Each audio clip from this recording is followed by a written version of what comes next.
In the unforgiving territories of 1882 New Mexico, there were three kinds of people society deemed unworthy of respect: the Apache, considered savage enemies of civilization; the freed slaves, barely recognized as human; and white women who dared to love outside their race. What happened in the town of Red Canyon that summer challenged every unwritten law of the frontier. A widow's forbidden love affair would expose the darkest hypocrisies of a community built on hate. And when the town's most powerful men decided to make an example of her, only one person had the courage to stand in their way. But this wasn't just any defender. This was a man who society said had no right to defend anyone, yet possessed more honor than all of Red Canyon combined. What you're about to witness will shatter everything you thought you knew about courage, love, and justice in the American West. This story reveals one of the most shocking examples of frontier justice that historians have tried to bury for over 140 years. The events you're about to hear were so controversial that they were deliberately erased from local records, passed down only through whispered family stories.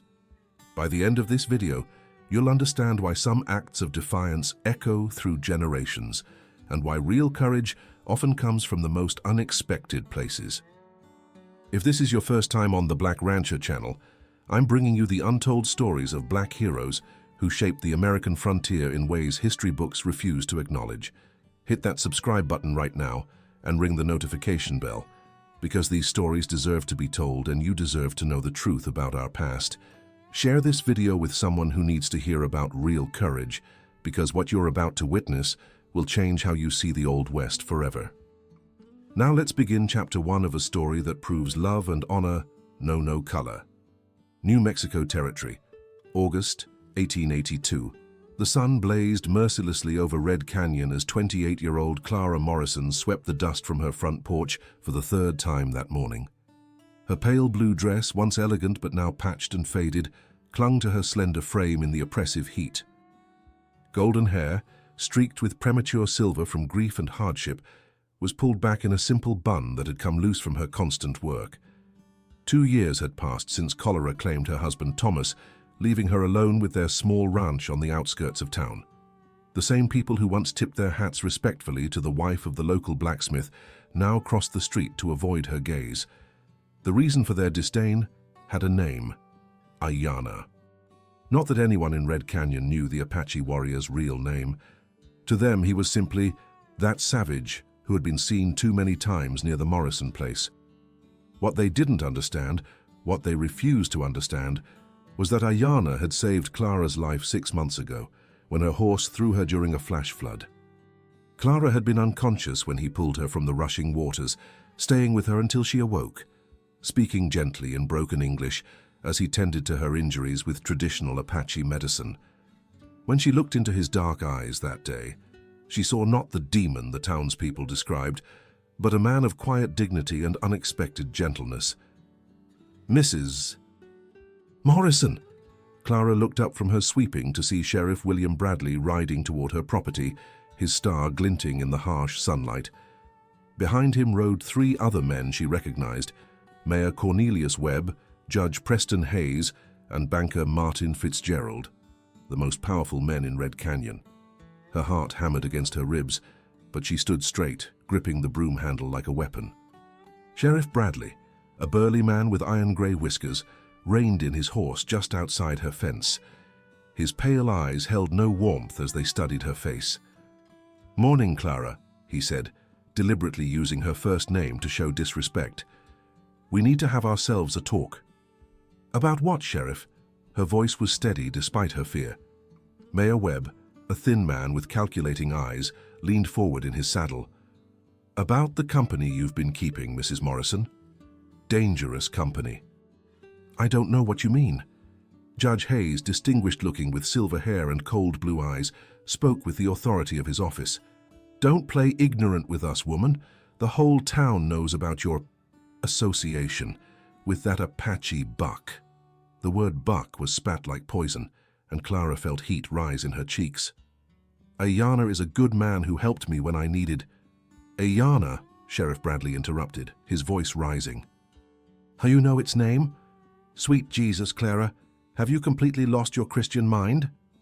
Banker Fitzgerald, a heavy-set man with permanent scowl lines, shook his head in disgust. Thomas Morrison is probably spinning in his grave.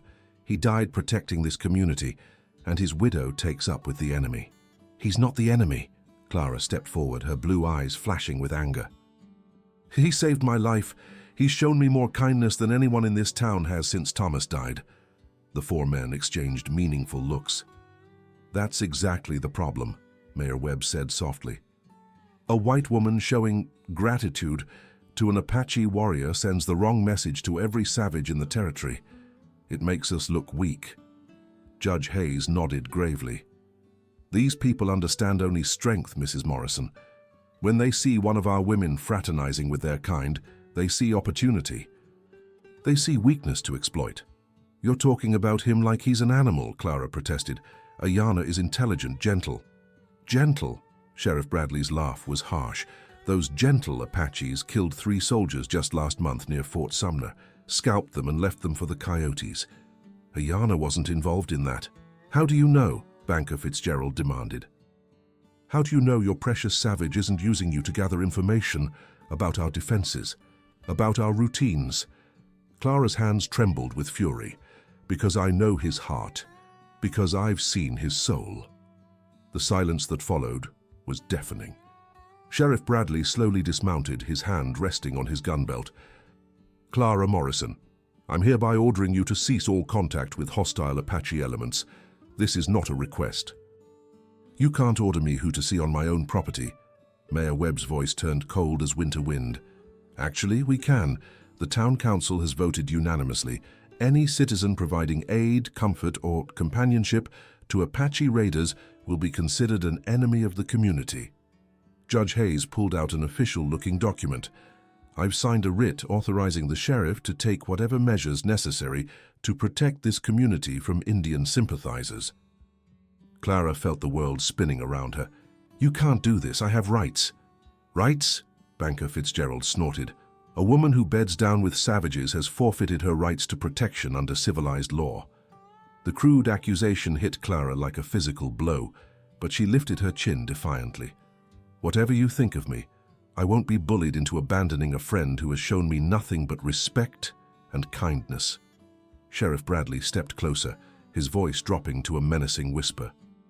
Then you leave us no choice, Clara. The next time we see that Apache anywhere near your property, anywhere near this town, we'll shoot him on sight, and if we find out you've been entertaining him in your home, we'll burn this place to the ground and run you out of the territory. Clara's breath caught. You wouldn't dare. Try us, Mayor Webb said simply. The four men remounted their horses, but Sheriff Bradley turned back one final time. You have 24 hours to think about this, Clara.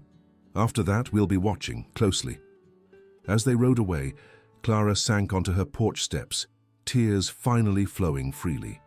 She had lost her husband to disease, her standing in the community to prejudice, and now she was about to lose the one person who had brought light back into her dark world. But 20 miles away, riding across the high desert toward Red Canyon, was a man who would soon change everything. 20 miles southeast of Red Canyon, same day, Ezekiel Washington guided his horse through the narrow canyon pass, his keen eyes scanning the rocky terrain ahead. At 35, he possessed the lean, powerful build of a man who had spent his life working with animals and surviving in harsh country. His skin was the color of rich coffee, weathered by sun and wind, and his close-cropped black beard was already showing flecks of gray despite his relatively young age. Unlike many men of the frontier, Zeke carried himself with quiet confidence rather than swagger. His clothes were well made but practical, dark leather vest over a clean white shirt, sturdy denim pants, and boots crafted by the finest Mexican leatherworkers in Santa Fe. Most notable was the Colt .45 holstered at his hip, worn with the easy familiarity of a man who knew how to use it but hoped he never had to. Zeke was a rarity in the New Mexico territory, a black man who owned land, commanded respect and answered to no one but himself. The Triple Cross Ranch, located in the mountains 40 miles east of Red Canyon, was his legacy, built from nothing after the war between the states, with money earned breaking horses for the U.S. cavalry. He was riding to Red Canyon on business, having received a letter from Mayor Webb about purchasing horses for the town's new volunteer militia. It was unusual for Red Canyon to reach out to him directly. Most deals came through intermediaries who were comfortable working with a black rancher as long as they didn't have to acknowledge it publicly. But Zeke needed the money. A harsh winter had killed nearly a quarter of his herd, and the banks in Santa Fe weren't eager to extend credit to a man of his color, regardless of his reputation for reliability. As he crested the final ridge before Red Canyon came into view, Zeke noticed smoke rising from what looked like a house fire. He spurred his horse forward, his military training from the 10th Cavalry, the legendary Buffalo Soldiers, kicking in automatically. But as he drew closer, he realized it wasn't an accidental fire. Clara Morrison stood in front of her burning barn, her face streaked with tears and soot, holding a shotgun that shook in her hands. Around her, 5 men on horseback jeered and laughed as the flames consumed her winter hay supply. "That's what happens to Indian lovers," one of them shouted. "Next time, it'll be the house." "Please," Clara called out desperately. "I haven't done anything wrong." "You exist," another man spat. "That's wrong enough." Zeke recognized the type immediately. Vigilantes who used righteous causes to justify their love of cruelty. He'd encountered their kind before, both during the war and in his years ranching. They were cowards who only showed courage when they outnumbered their victims 5 to 1. Without thinking, Zeke rode directly into the scene. "That's enough," he said quietly, but his voice carried across the yard with unmistakable authority. The 5 men turned toward him, their laughter dying instantly. Zeke could see the calculations running through their minds. Who was this black man who dared interfere with their fun? Did he have backup? Was he armed? The apparent leader, a scarred man with yellow teeth, sneered. "Keep riding, boy. This ain't your concern." Zeke didn't respond to the insult, but Clara saw his jaw tighten almost imperceptibly. Instead, he dismounted slowly and walked toward her, keeping his hands visible but ready. "Ma'am, are you hurt?" he asked, tipping his hat respectfully. Clara stared at him in amazement. In all her months of persecution, no one had stepped forward to help her. Now this stranger, a black man who surely understood persecution himself, was risking his own safety for hers. I'm not hurt," she stammered, "but they burned my barn, all my winter feed." "Property destruction is a serious crime," Zeke observed mildly, but his eyes never left the 5 horsemen. "Sheriff ought to be interested in that." The scarred man laughed harshly. "The sheriff told us to send her a message, nigger. You want to be part of that message?" Zeke's expression didn't change, but something in his stillness made the horses nervous. They began shifting and snorting, sensing tension their riders were too stupid to understand. "I'll tell you what," Zeke said conversationally. "You boys have had your fun. Why don't you head back to town before someone gets hurt?" "Someone's going to get hurt, all right," another vigilante growled, reaching for his gun. He never cleared leather. Zeke's Colt appeared in his hand with blinding speed, the barrel aimed directly at the man's heart. The other 4 horsemen found themselves staring down a weapon held with rock-steady competence. "Now that was a mistake," Zeke said softly. "Drawing on a man who's shown you nothing but courtesy." The scarred leader's eyes widened as he recognized the quality of the draw. This wasn't some lucky farmer. This was a professional. "You know who we are?" he demanded, trying to regain authority through bluster. "I know what you are," Zeke replied. "The question is whether you're smart enough to ride away while you still can." For a tense moment, the outcome balanced on a knife's edge. Then the scarred man made his choice.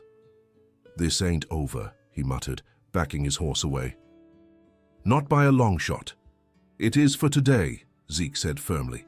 As the 5 vigilantes rode away, hurling curses over their shoulders, Clara found herself alone with her unexpected defender. The barn continued to burn, but somehow its destruction seemed less devastating now. "Why did you help me?" she asked. "You don't even know me." Zeke holstered his weapon and turned to face her fully. She was struck by his eyes, dark brown, intelligent, and completely without judgment. "Because it was the right thing to do," he said simply, "and because I know what it's like to be hated for things you can't change." Clara felt fresh tears welling up, but these were different from the tears of despair she'd been crying for months. These were tears of gratitude, of hope, of recognition that she was no longer completely alone. "I'm Clara Morrison," she said, extending her hand. "Ezekiel Washington. Most folks call me Zeke." He shook her hand with gentle firmness. "I own the Triple Cross Ranch east of here. The horse rancher." Clara's eyes widened. "I've heard of you. People say you train the finest horses in the territory." "People say a lot of things," Zeke replied with a slight smile. "Not all of them true." Clara looked at the burning barn, then back at this remarkable man who had appeared like an answer to prayer. "Mr. Washington, Zeke, I don't know how to thank you." "No thanks necessary, ma'am. But if I might make a suggestion?" "Of course. Those men will be back, probably with more friends. You might want to consider staying somewhere safe until things cool down." Clara's face hardened with determination. "This is my home. My husband built this place with his own hands. I won't be driven away." Zeke studied her face and saw something that impressed him. Courage.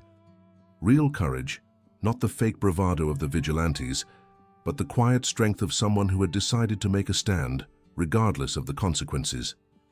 "In that case," he said slowly, "would you object to some company? I was planning to stay in town tonight, but I think your front porch might be more comfortable." Clara felt her heart skip a beat. "You would do that? Stay here and risk those men coming after you too?" "Ma'am, I've been risked after by better men than those 5. Besides," he added with a grin that transformed his serious face, "I've got a feeling this story is just getting started." As the sun began to set over Red Canyon, painting the sky blood red above the burning barn, neither Clara nor Zeke could imagine how right he was.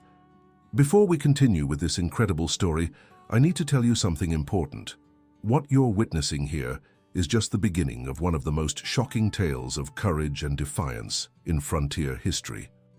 The events you're about to see in the next 3 chapters will challenge everything you thought you knew about the Old West. We're going to witness alliances that shouldn't have been possible, acts of heroism that were deliberately erased from history books, and a confrontation that changed an entire community forever. This is exactly why The Black Rancher exists, to bring you the stories that others don't want told. If these forgotten tales of black heroes in the American West matter to you, hit that subscribe button and share this video right now. Trust me, you do not want to miss what happens next. The best part of this story is still coming. Clara's ranch, dawn, the following morning, Zeke awoke before sunrise, as was his habit from years of military service and ranch life. He had spent the night in Clara's barn loft, or rather, what remained of it after the fire. The smell of smoke and charred wood hung heavy in the morning air. Clara was already awake, standing by her kitchen window with a cup of coffee, staring out at the blackened ruins of her barn. She had barely slept, jumping at every sound in the darkness, wondering if the vigilantes would return despite Zeke's presence. "Morning, ma'am," Zeke said quietly as he approached the house, not wanting to startle her. She turned toward him, and he was struck by how the early morning light caught the golden highlights in her hair.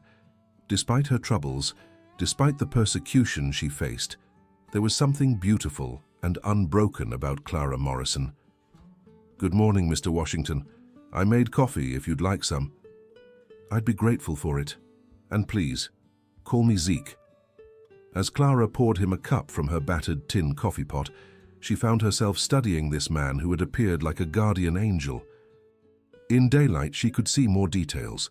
The small scar above his left eyebrow, the calloused hands that spoke of hard work, the way he moved with fluid grace that suggested both strength and restraint.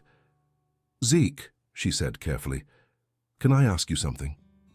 "Of course." "Why did you really stay? I know it wasn't just about comfort on my front porch." Zeke sipped his coffee and considered his answer. "Because I recognize courage when I see it, Mrs. Morrison. And because—" He paused, choosing his words carefully.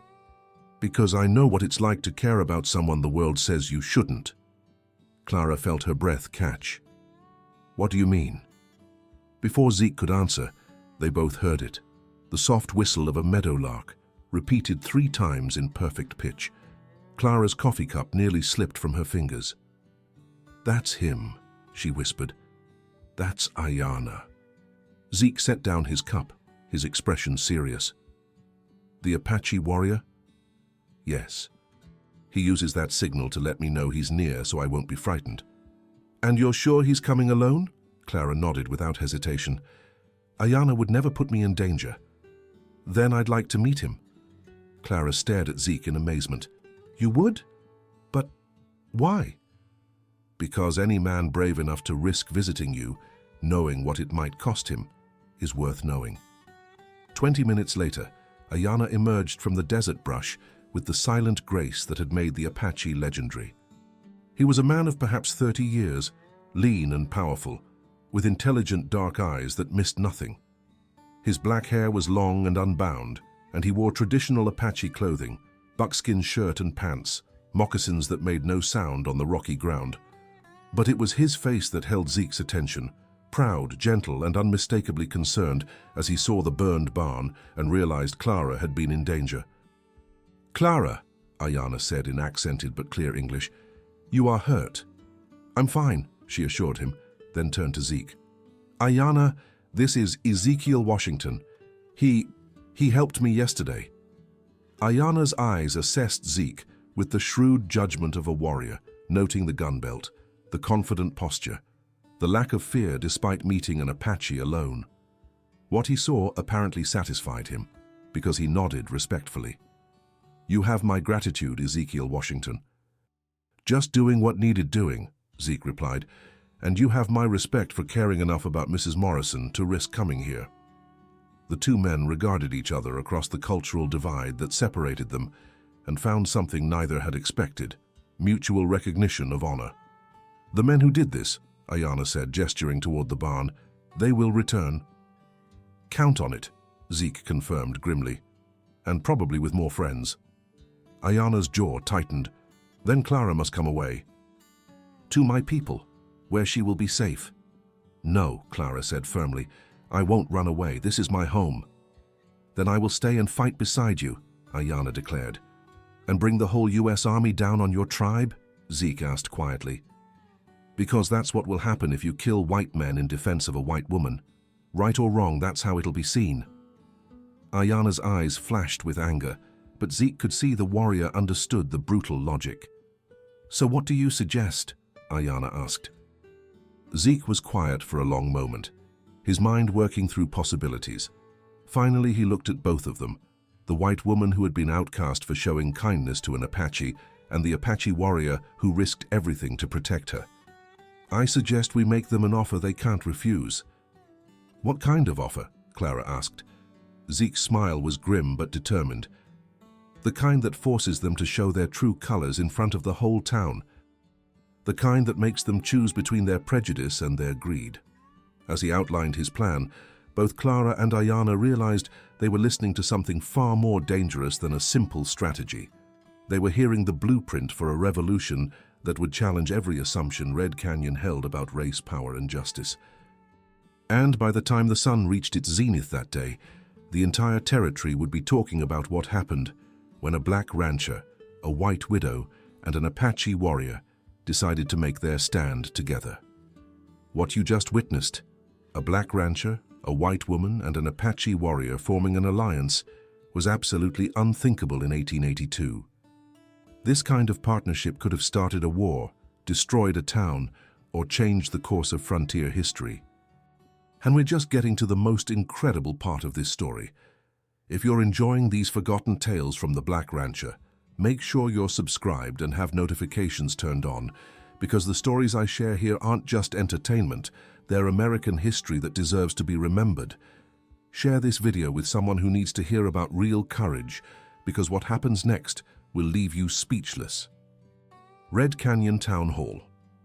That evening, the entire population of Red Canyon seemed to have crammed into the small wooden building that served as town hall, church, and courthouse depending on the day's needs. Oil lamps flickered against the gathering dusk, casting dancing shadows on worried faces, as Mayor Webb called the emergency meeting to order. "Citizens of Red Canyon," Webb began, his voice carrying over the murmur of conversation, "we're here tonight because our community faces a crisis unlike anything we've dealt with before." Sheriff Bradley stood at the back of the room, his arms crossed, watching the crowd for signs of trouble. Judge Hayes sat in the front row, his expression grave, while banker Fitzgerald whispered urgently to other prominent businessmen. Yesterday, Webb continued, 5 of our citizens rode out to deliver a message to Clara Morrison about her inappropriate relationship with hostile Apache elements. What they found there threatens the very foundation of our civilized community. Murmurs rippled through the crowd. Not only did they discover evidence of ongoing contact with Apache raiders, but they were confronted by an armed Negro who threatened violence against white men acting in defense of our community. The murmurs became angry growls. Several men reached for weapons that weren't there. The town meeting had a strict no-guns policy. "Who was this Negro?" called out Sam Fletcher, the saloon owner. "Anyone know him?" "Name's Ezekiel Washington," Sheriff Bradley answered. "Owns a horse ranch east of here. Some of you might have heard of him." "I know that name," said Doc Morrison, Clara's former father-in-law. "He's the one trains horses for the army, supposed to be the best horseman in the territory." "Don't matter how good he is with horses," growled Pete Williams, a local farmer. "No nigger has the right to draw down on white men." The crowd roared approval, but Mayor Webb raised his hands for quiet. "The situation is even worse than you know," he continued. "This morning, scouts reported seeing Apache smoke signals in the hills around the Morrison place. We have reason to believe Washington and Morrison are coordinating with hostile forces to gather intelligence about our defenses." This was a lie, but an effective one. Several women in the crowd gasped, and men began talking urgently about gathering their families and preparing for attack. "What are we going to do about it?" demanded Jim Crawford, a miner who'd lost friends in Apache raids. Judge Hayes stood to address the crowd. "The law is clear on this matter. Any person providing aid and comfort to hostile Indian forces is guilty of treason against the United States. The penalty is death." "Then let's get it done," shouted someone from the back. "Hold on," said Doc Morrison, rising slowly from his seat. At 72, Thomas Morrison's father commanded respect, even from those who disagreed with him. "Clara's been like a daughter to me since she married my son. I won't stand by and see her hanged without a proper trial." "She's already had her trial," Banker Fitzgerald called out. "The jury is this community, and we've all seen enough evidence." "Evidence of what?" Doc Morrison demanded. "Of showing Christian kindness to a man who saved her life? Of refusing to be bullied by a pack of cowards who burn barns in the dark?" Sheriff Bradley stepped forward menacingly. "You best watch your mouth, old man. People might start wondering where your loyalties lie." Doc Morrison straightened to his full height, his eyes blazing. "My loyalties lie with justice and decency, Sheriff, something this town seems to have forgotten." The confrontation was interrupted by a commotion at the door. The crowd parted as 3 figures entered. Clara Morrison, walking with quiet dignity despite the hostile stares, Ezekiel Washington, his hand resting casually near his gun, and most shocking of all, Ayanna, the Apache warrior, walking openly into a room full of his enemies. The silence was deafening. Mayor Webb found his voice first. "What is the meaning of this? How dare you bring that savage into our midst?" Zeke stepped forward, his voice calm, but carrying clearly through the hall. "We're here because we received word of this meeting and thought you might want to hear our side before you make any permanent decisions." "Your side?" Judge Hayes sputtered. "You have no side. You're criminals and traitors." "Actually," Zeke said mildly, "we're taxpayers and citizens. Well, 2 of us are. And we have a business proposition that might interest this community." The crowd buzzed with confusion. This wasn't what they'd expected. "What kind of proposition?" Mayor Webb asked suspiciously. Zeke reached into his vest pocket slowly, making sure everyone could see his movements, and pulled out a leather pouch that clinked with coins. "The Triple Cross Ranch is prepared to invest $5,000 in Red Canyon," he announced. The figure was staggering, more money than most of these people saw in a lifetime. Even Mayor Webb's eyes widened. "We're proposing to build a new general store, a proper hotel and a telegraph office," Zeke continued. "Projects that would employ 30 men for 6 months and bring regular business to your town for years to come." "What's the catch?" Banker Fitzgerald demanded, though his eyes were fixed hungrily on the money pouch. "No catch," Zeke said. "Just 3 conditions." He paused, looking around the room at faces that had shifted from hostility to greedy interest. First, Mrs. Morrison keeps her property and is treated with the respect due any widow in this community. Second, Apache hunting parties will be allowed to trade peacefully in Red Canyon under guarantee of safe passage. Third, any man who threatens or harasses Mrs. Morrison, Ayana, or me will answer to the territorial marshal. The hall erupted in angry shouts, but Zeke raised his voice over the chaos. That's $5,000, folks, plus the jobs, plus the business. All you have to do is act like Christians. We don't need your blood money, Pete Williams shouted. Don't you? Zeke asked quietly. Mrs. Patterson, didn't your husband die in that mine collapse last month? How are you feeding your 3 children? He looked across the crowd. Mr. Rodriguez, how many cattle did you lose to that drought? How are you going to make it through winter? His words hit home. There were a dozen families in Red Canyon hanging on by their fingernails, and everyone knew it. Think about it, Zeke continued. $5,000, steady work, a chance to build something instead of tearing it down, all in exchange for leaving 3 people alone to live their lives in peace. Mayor Webb looked around the room, reading the faces of his constituents. Greed was warring with prejudice, and for a moment it wasn't clear which would win. And if we refuse? Judge Hayes asked. Hayana stepped forward and spoke for the first time, his voice quiet but carrying an unmistakable authority. Then I return to my people with word that Red Canyon has chosen war over peace, that they prefer hatred to prosperity. He paused, letting that sink in.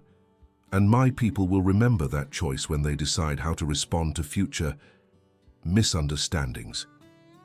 It wasn't quite a threat, but everyone in the room understood the implication. Apache raids could make life very difficult for an isolated frontier town. Sheriff Bradley's hand moved toward his gun. You threatening us, Savage? I'm offering you a choice, Ayana replied calmly. The same choice you offer us every day. Peace or war. The room fell silent as the weight of the moment settled on everyone present. They were being asked to choose between everything they'd been taught about race and power and everything they needed to survive and prosper. I call for a vote, Doc Morrison said suddenly. All in favor of accepting this proposition. For a long moment, no hands moved. Then, slowly, Mrs. Patterson raised her hand. Then Rodriguez. Then 2 miners who hadn't worked in months. One by one, the hands went up. Not many, but enough. When Mayor Webb counted them, the proposition had passed by 3 votes. It's decided then, he said reluctantly. But don't think this changes anything fundamental. We're doing this for the money, nothing more. That's all we're asking, Zeke replied. The money's real, the jobs are real, the respect is up to you. As the 3 unlikely allies left the town hall, followed by angry stares and muttered curses, Clara found herself walking between 2 men who had just risked everything to give her a chance at a normal life. Why? She asked quietly. Why would you do this for me? Zeke and Ayana exchanged glances across her, and she saw something pass between them, an understanding that transcended the differences the world insisted mattered. Because sometimes, Zeke said softly, doing the right thing is more important than being safe. And because, Ayana added with a rare smile, courage deserves to be rewarded.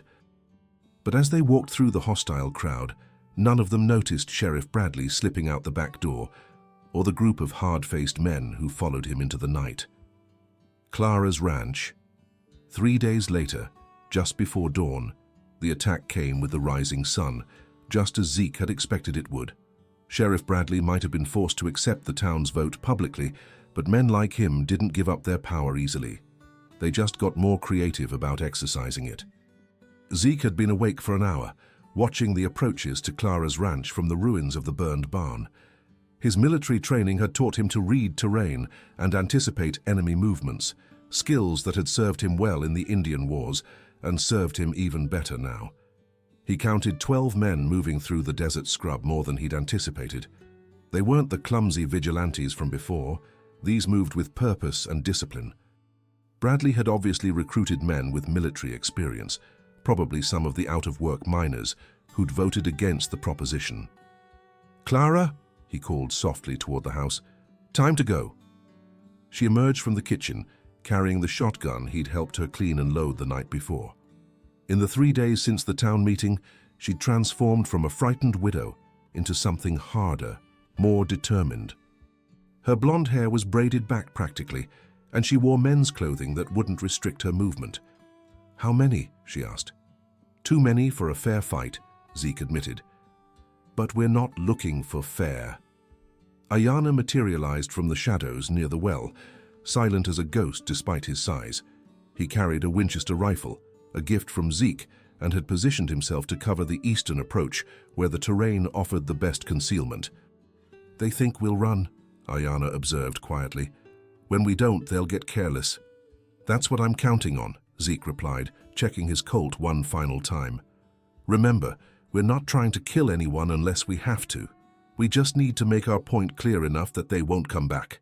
Clara looked between these two men, who had become her unlikely protectors. What if they don't listen? What if they keep coming no matter what? Zeke met her eyes with steady confidence.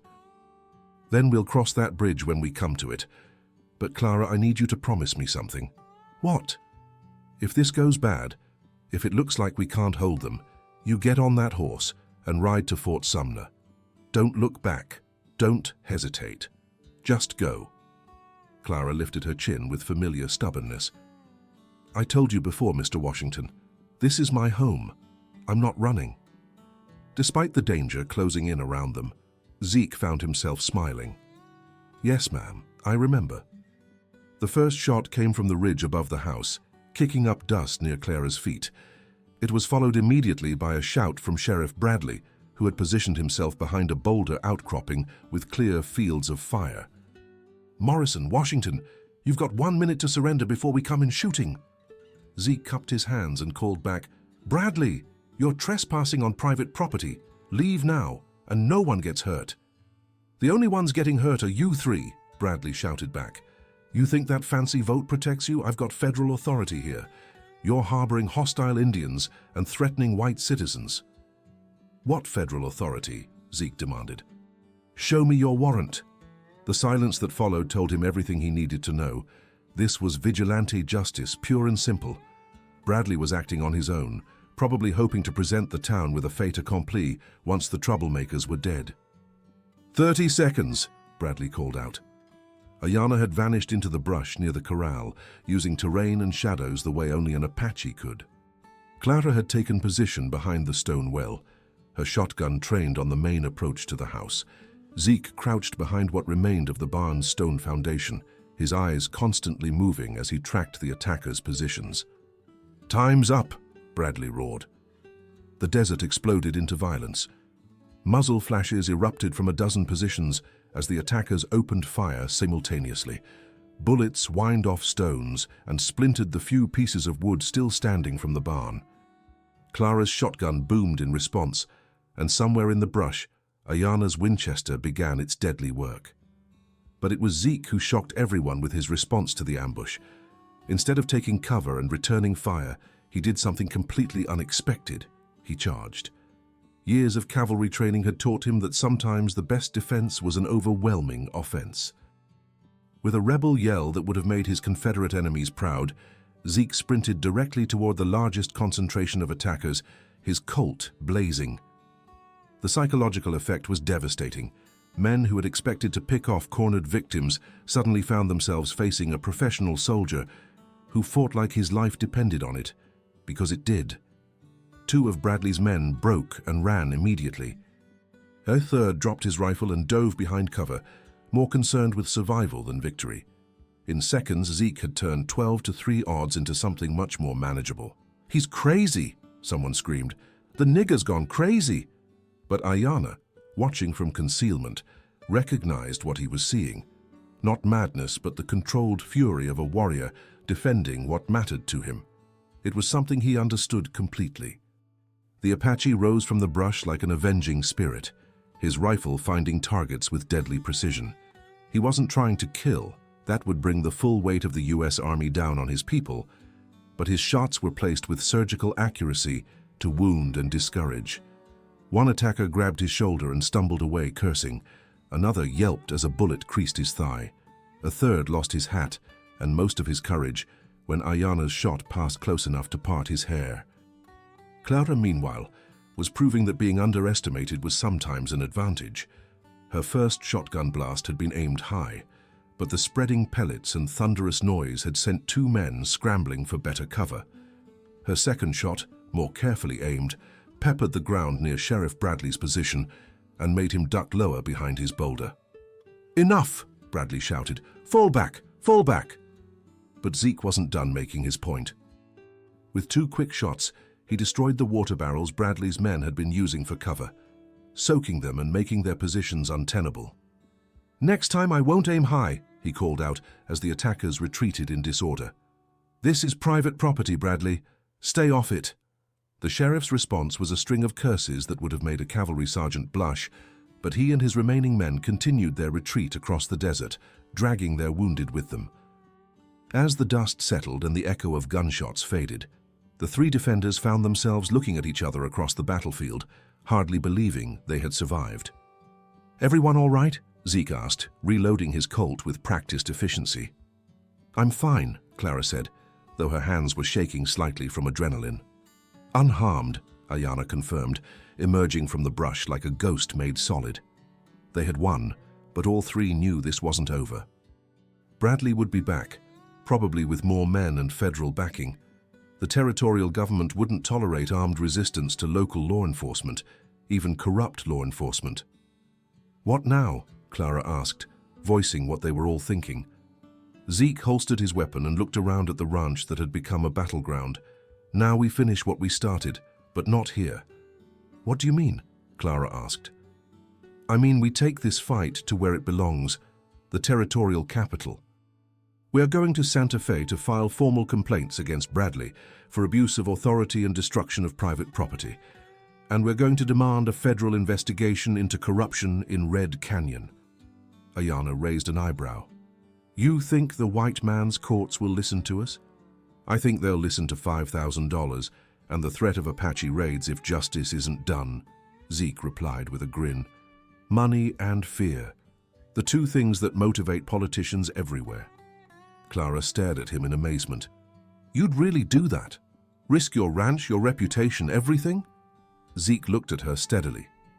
"Mrs. Morrison, I've spent my whole life fighting for the right to be treated like a human being. This isn't just about you or Ayanna or me anymore.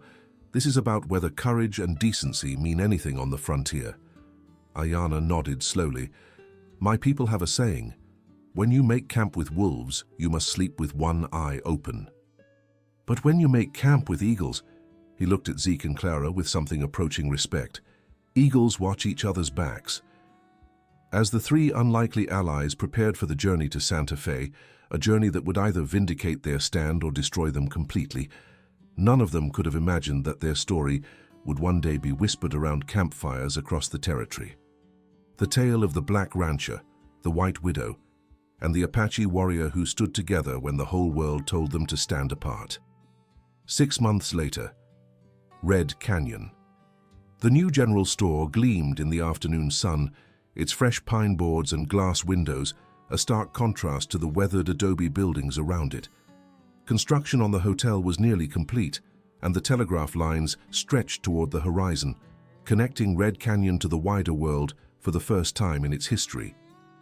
Ezekiel Washington stood on the store's front porch, watching the bustle of activity with satisfaction. The $5,000 had been well spent, and the jobs had brought new families to the area, families who hadn't grown up with Red Canyon's particular prejudices. "Mr. Washington," he turned to see a young boy, perhaps 10 years old, with his mother's blonde hair and his father's gentle eyes. "Yes, son. My ma says you're the one who saved our town. Is that true?" Zeke glanced across the street to where Clara Morrison, now Clara Washington as of 3 months ago, was emerging from the doctor's office with a smile that suggested good news about the child she was carrying.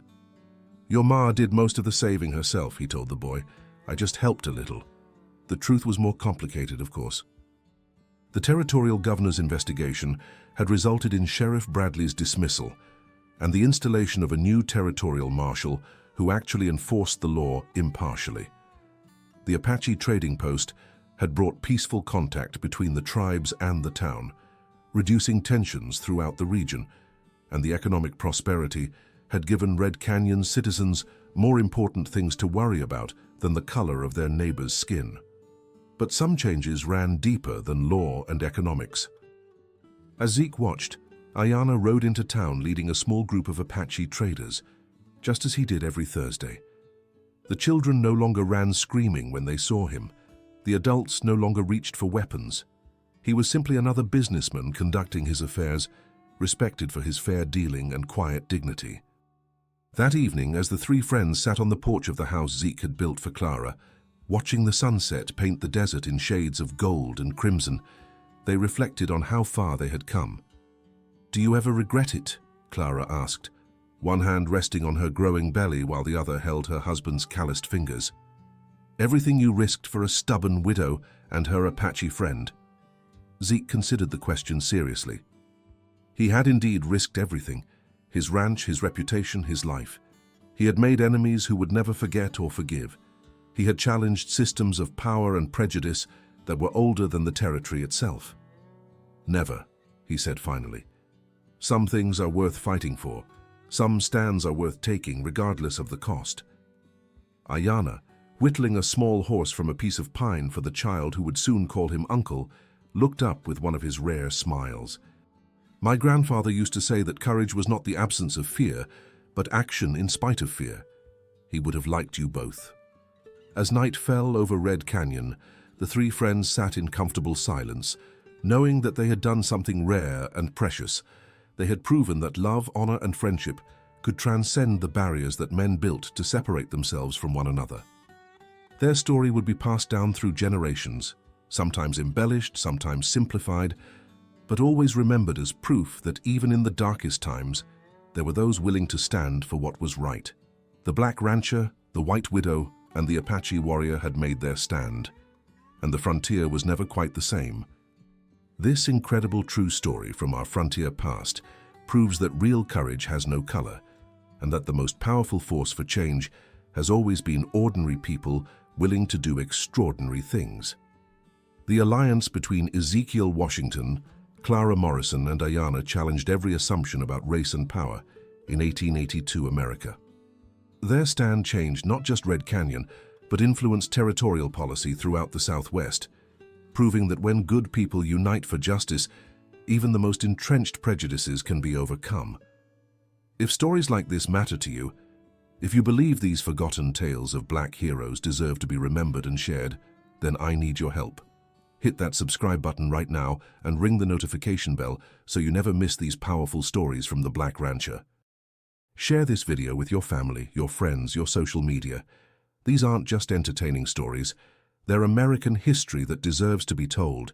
Every share helps ensure that heroes like Ezekiel Washington and the courage they showed will never be forgotten. Drop a comment below and let me know what you thought about this story. Which moment surprised you the most? What other untold stories from the frontier would you like to hear? Thank you for spending the last hour with me, exploring this incredible chapter of American history. Thank you for caring about stories that matter. And thank you for helping me keep these memories alive. Until next time, remember, courage doesn't require perfection, just the willingness to stand up when it matters most. This is the Black Rancher, reminding you that the most important stories are often the ones that history tried to forget.